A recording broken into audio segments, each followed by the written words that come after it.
We all live in this world with some dreams in our head. Some people may be self motivated or may be motivated by some other things, but all of us are working towards our dreams. We may face many challenges in our hard work. It may be small or big, and yet we all are aware about the challenges which lies between us and our dreams. But to overcome those problems, there is just a lot of smart ways in this world. And to dictate these ideas, we can find a lot of teachers too. But if we just take a look into our own Indian history, we might be able to find a lot of skillful and efficient teachers. Advices given from those ancient teachers are valuable for us in this day and age.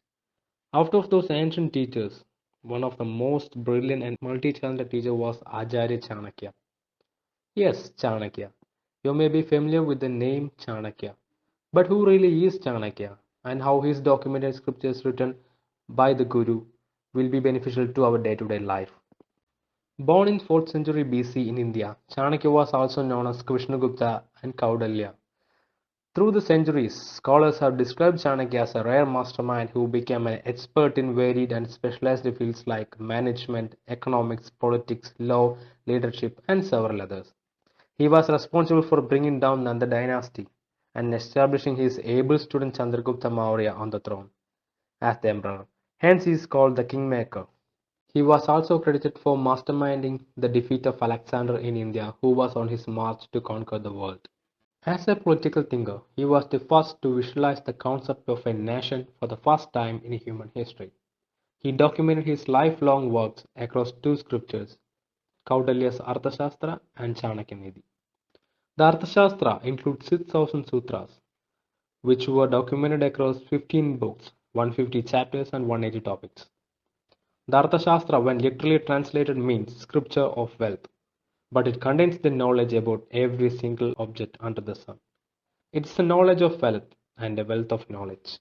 In Chanakya's Arthashastra, the first chapter is given as Anvikshiki, the science of thinking. Think well before you proceed. Now think twice before you take a decision.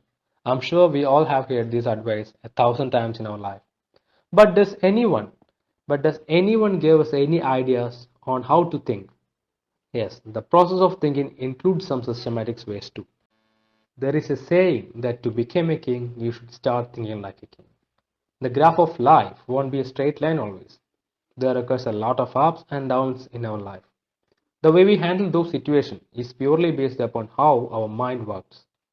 Guru Chanakya was well aware about this situation and hence he designed the Arthashastra with Anvikshiki as its first chapter. The word Anvikshiki can be mainly split into two, Anu and Ikshiki.